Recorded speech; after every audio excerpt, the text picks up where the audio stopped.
Hey, everybody, welcome to Empowerment Sessions with yours truly, Philip Suber. Now, this podcast is meant to empower the authentic version of you to impact the world around you like only you can. So, before we get into our conversation, if you haven't already, please take a moment and subscribe. Hit that subscribe button and also share with someone that you know. All right, ready? Let's go.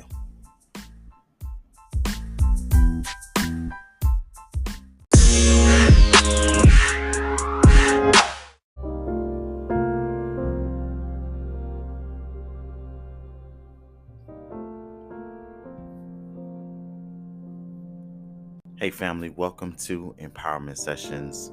Today, I want to start this conversation in reference to one word that I think is very valuable, very vital, very essential, very important. And that word is identity. As I look back and I examine where we are in reality, in our world, in our environment, in our cultures, one thing that is a pressing issue is to be identified in a way in which we feel, for reasons that we may deem to be right or wrong, as being. That now restrooms have changed based off of identity. Profiles, whether it's in LinkedIn or whether it's for your particular company, now offers people the ability to identify by pronouns, identity. And even in the political climate and culture, we have taken on such a very strong, passionate belief about how we identify politically, what party and what individuals' ideas that we identify with. Identity has not just recently become an issue, but it has always been an issue that has been transferred in terms of cultures throughout the history of the world and society. Identity. The Bible even says through the Word of God, if my people who are called by my name, my people who identify themselves by my name, if they would take the actions of humbling themselves and seeking my face and begin to pray and turn from their ways, then I in turn will hear from heaven. Identity. Not only that, but when you think about the civil rights movement, it is about identity, to say that who I am is not defined by the skin tone. It is not defined because I am not, but who I am is who I am. And so this culture, this concept, this conversation around identity is vital, and I actually believe that it will always be important. And so this is one topic that can never be redundant and overly repeated and overly communicated, because it is something that every generation discovers that is important to them. Every generation has the propensity to find the language and the linguistics to define and communicate who they are, what they stand for, and what they believe.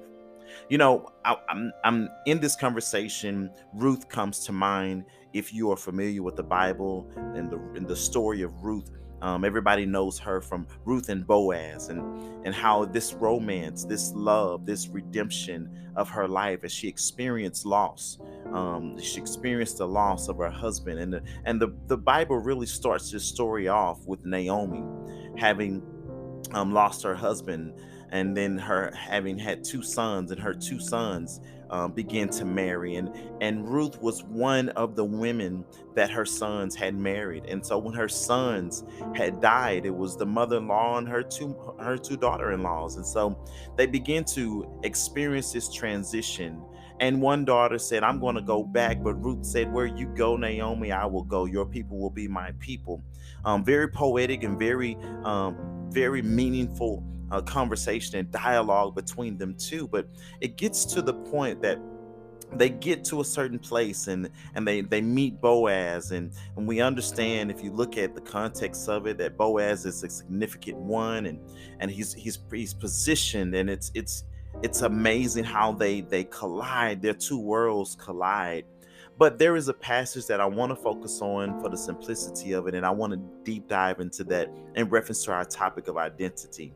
It is a passage where Boaz, he's eaten and he's drank and he's laying down, and there's a lot of cultural context in this passage. But Ruth is instructed by Naomi at this period in time when after he's eaten and after he's had his drink and he lays down, I want you to lay at his feet and he will give you instructions on what to do.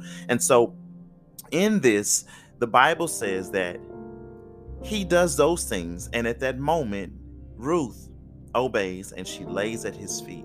She uncovers his feet and she lays there. And Boaz wakes up in the middle of the night and he asks this question, and this is where we're going to put the pen and we're going to get to work.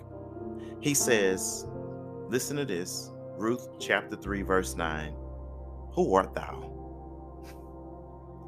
And she answered, I am Ruth, thine handmaid.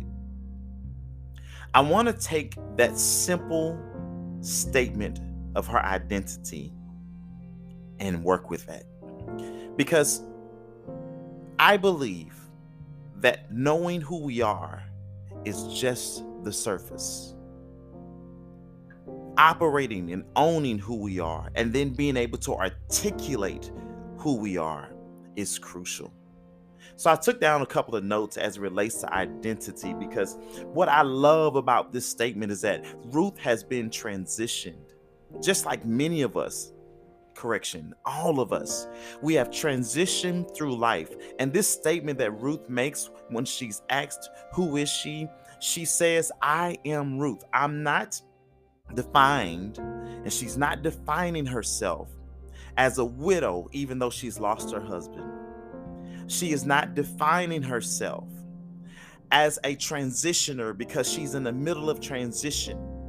She's not describing herself by the experiences of her life, past, present. She's not defining herself by that, but she defines herself as Ruth. And the terminology, the order, I am Ruth.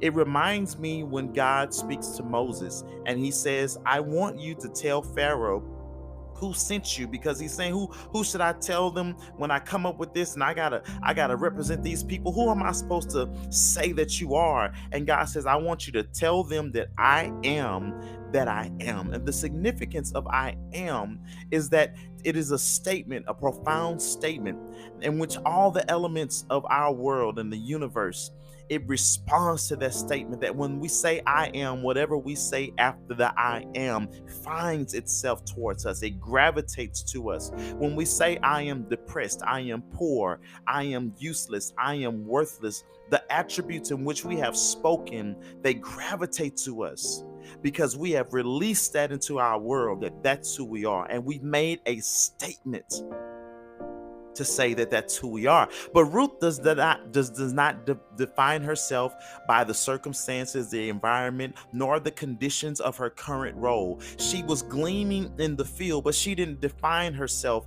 as a gleamer. And you know what? In the previous chapter, Boaz asks about her. Who is this damsel? They said, and they begin to define her by her condition, environment, and her journey. They begin to say that this is the daughter-in-law of Naomi, who's transitioned from another country. But when Ruth begins to define herself, she does not take on the same language of them. She says, I am Ruth, thine handmaid. And I think it's important for us to really find out who we are.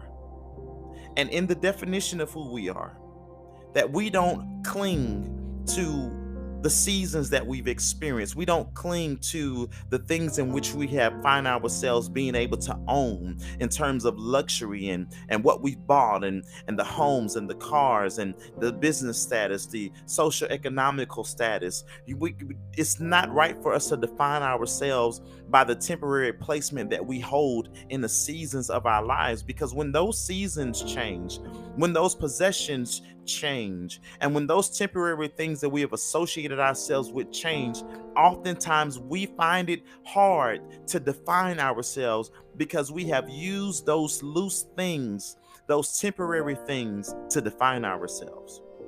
And at the end of the day, you are not the car that you drive. We are not the accomplishments or the failures in which we have made. We are who we are according to the purpose for which God has placed us here on this earth. Let's call Abraham into the picture. He was called Abram initially, the father of one, although he had no children. But it was in the revelation of his interaction with God that God began to bring about fullness. You're not just the father of one, you're the father of many nations. Through that one, you will birth nations. You are now Abraham. Even though Abraham made some decisions that were not favorable, he was still the father of many nations. And so when you ask him who he is, I am Abraham. That's who I am. I am the father of many nations. I am the father of faith. I am the patriarch from which God is establishing a people, a great nation in the earth. And my question is, what are you tying to your identity that is not necessarily a depiction of who you are, but rather a simple attribute or a possession or something that you own? It's a temporary attachment to who you are, but it is not the definition of who you are. What is that thing? What is that relationship that you are using to define yourself? What is that occupation that you are using to define yourself? What are those accolades that you are using to define yourself? You see, most of the time, when we look at athletes who have spent most of their lives on the field, on the court, and they've been superstars, the moment that that season changes, they have to redefine themselves. But in reality, they're not redefining themselves. They are finding another attribute of who they are, because all these years they have tapped into this one element, this one attribute of who they are. But now that the season has changed, they find themselves having to rediscover themselves. And in that rediscovery of who they are, they find another attribute of themselves in which now they can shine in another area. It is the same way with God himself. When we refer back to what God told Moses, I am that I am. But when we speak about God, we speak about him as God the Father, God the Son, God the Holy Spirit. We speak about his attributes when we call him the various names in which the children of Israel gave to him based off of what he revealed himself to be at that moment. And they begin to say that he is my peace, he is my healer, Jehovah Shalom. They gave him all these different names that correlated to the attribute of who he was, but it was not the totality. And it is important for us to understand that who we are is not necessarily the simplicity of what we've done, what we own, what we possess, and who we are associated with. But it goes deeper than that. She said, I am Ruth. You know, when I look at myself, I say, I am Philip. I am a leader. That's who I am. I am. What are you? How do you define yourself?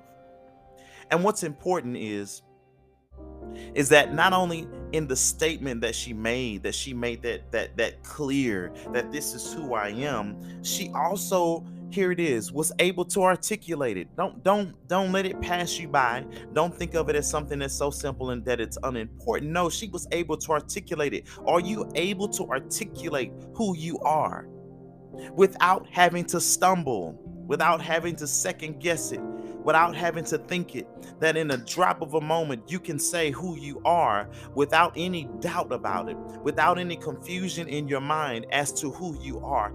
Are you able to communicate that in the darkest moments of your life to remind yourself of who you are? Are you even able to say it in the highest moments of your life where you can still walk in the humility because you know who you are, and you don't have to be a big head, and you don't have to allow pride to come in because of your pumped up ego based off of what everybody else is saying about you, and the vice versa? Good things, but even with bad things, that you don't have to pick yourself up because you've lost sight of who you are because people said negative things. Can you articulate to yourself who you are, and can you articulate to others who you are with clarity and preciseness? And here's another portion of that: do you have the correct language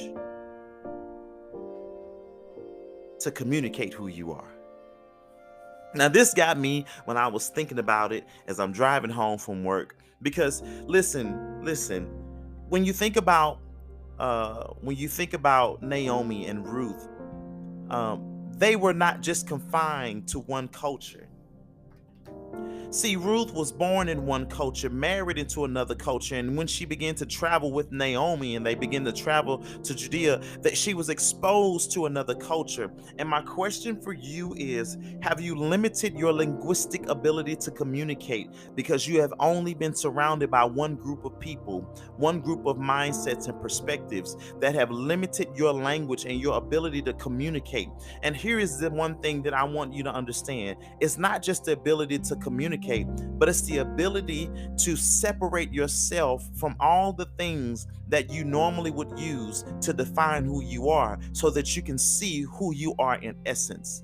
You see, Naomi and Ruth, see, they've been processed through the season, through the territory of losing, whether it was financially losing because they were no longer supported anymore by their husbands because their husbands had passed, and so their financial status had changed. But it was not them. It was the status of the finances. Their relational status had changed because now they become widowed. And see, they didn't have any children. The Bible declares that they were traveling. It was the three women, so there was no offspring for them to care. So they never claimed the title of being mothers, but Naomi was a mother-in-law. And so what is it? What is it about being exposed to different environments and cultures, and being able to travel and being able to interact with people that are not specifically like you, that are different from you, think different from you, dress differently from you, behave differently from you, make more money differently from you, have a different perspective, different education, different training from you? What it does is that it keeps you from limiting yourself to your experiences, because now it broadens your perspective about life. And now when you look at yourself, you can look at yourself not just through the lens of where you grew up. You can look at yourself now from the global perspective of where you stand in humanity. You can look at yourself as where, and define yourself not just as an individual for Compton, not just somebody from the hood, not just somebody that was born rich. Now you look and you find out who you are, your passions. You begin to understand the things that make you who you are. Why is it that you think the way you think, you feel the way you feel about certain things, and certain things you don't feel as strong about? Why is it that you are easily able to communicate, or why is it that you're a little bit more reserved? You begin to find out things about yourself because now you're being exposed to a different environment, and different environments will reveal different things about you that other environments wouldn't. I heard it said that God knows how to put you in the right environment that's going to pull out and unlock some things in you that otherwise would have remained locked, because you weren't around the right people and circumstances and situations that will pull on these different attributes of you. And here's my prayer for you. And here's the prayer, not just for you, but for myself, that God would show us so much who we are, that he would also begin to unlock the attributes of who we are. Because I believe that there were certain things, we are multidimensional beings. And so oftentimes we specialize in one thing. We do just one thing. But I believe that Jesus set a prime example for us. He was not just a healer, he was a restorer, he was a teacher, he was the Messiah, he was our Redeemer. There were so many attributes to who he was, but yet he was Jesus, Son of the living God. And we are the same way. We are multidimensional. And so in one environment, that one environment may pull on one aspect of us. But I want to challenge you, as I am challenging myself, that there is more. There is more to us than what we've seen. And sometimes moving from the commonality of the environments in which we've become accustomed to will also open us and awaken us to the various attributes and strengths and gifts and talents and virtues that have been lying within us dormant because no one has pulled on them. There hasn't been a need for them. There's been nothing to shake us out of the commonality and the familiarity of our thinking. And so here it is that Ruth has been transitioned from one season of her life to another, and it made it easy for her to say that I'm not a widow. No, that's not who I am. No. I know that I'm beautiful, but that's not who I am. No. I know that I'm transitioning, but it's not who I am. I understand that my financial situations have changed, but it's not who I am. I am Ruth. And I believe that all the other terms that she would have used to define herself previously, because she had been exposed to different seasons and different cultures and different people, that it expanded her mind to not attach herself or limit herself or box herself in simply by the things that which she experienced, but to understand that she herself makes the experience significant. And you must understand that every experience in your life is significant because you're experiencing it. But here is the reality behind it, another truth behind it, that we often tend to cling on to seasons as a part of our identity. But I don't want us to take the season as a part of our identity, but know that you are bigger than a season. You are bigger than a moment. And that with that, we must understand that the seasons that we so often attach ourselves to are temporary. They were not to define us, but they were more so to develop us. That we might know who we are, that we might activate who we are, that we might grow and mature in who we are. These seasons were meant to develop us in the definition of who we are. Finally, in articulating the language, the exposure gave her language. So I thought about this, and I hope you don't get offended with these next comments that I'm about to make. But how do you communicate linguistically who you are? Are you the head Negro in charge, or are you a leader amongst leaders? Are you the queen bee, or are you a woman of distinction? What words come out of your mouth when you define who you are, whether casually or in a business meeting? Do you tailor your words based on where you are? And there's no judgment here, but just an awakening that if our words release something into the atmosphere, why don't we tailor our words? Get the language that will truly communicate the awesomeness of who we are.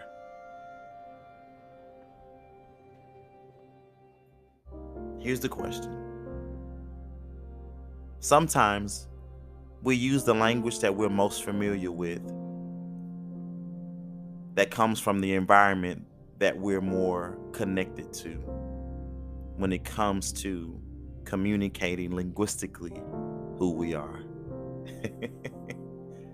See, if everybody around you says stuff like, I'm the head, Negro in charge, or I'm queen bee, or be this and be that, then, we begin to take on that language. But challenge yourself to find a new word, new words to communicate who you are, that will distinguish you from who you are.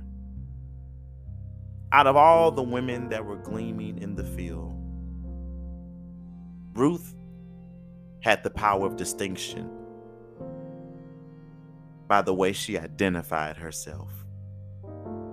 Because she believed that she was a distinctive woman, she carried herself in distinction. She made distinctive decisions, like when she told Naomi, where you go, I'll go. Your family is my family. Your God is my God. Your people are my people. I'm with you, ma'am, and we're in this thing together. Here's a point. Sometimes in relationships, we are connected initially with a commonality that is temporary. But it doesn't mean that the relationship is temporary. Because in Ruth's next season, she needed the wisdom that Naomi provided. And I would suggest that Ruth knew from the beginning that there was a distinction about her. This is why she never left Naomi, even though the other sister-in-law did. This is why she persisted to glean. This is why she sought wisdom from Naomi because she knew that there was a distinction with her life. And here it is, that even though seasons ended, her life continued, that there was more. And so, as you listen to this podcast, this is the beginning of 2022. I want you, along with myself, to intentionally find the language to define who we are and continuously articulate it with clarity, regardless of the seasons, who we are. I am. I'll see you next time.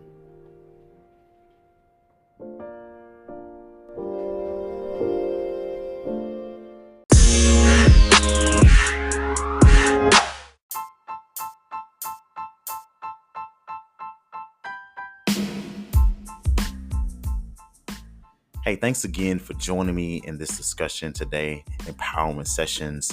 I really appreciate and hope that you did take the time to subscribe if you already haven't, and also if you took a moment to share it. If you haven't, you still got time to do it.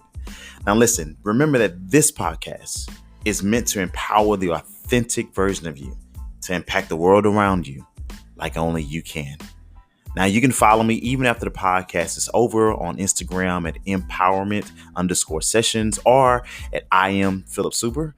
And even on Facebook, you can join the empowerment community as well if you follow me on there with Empowerment Sessions page. All right.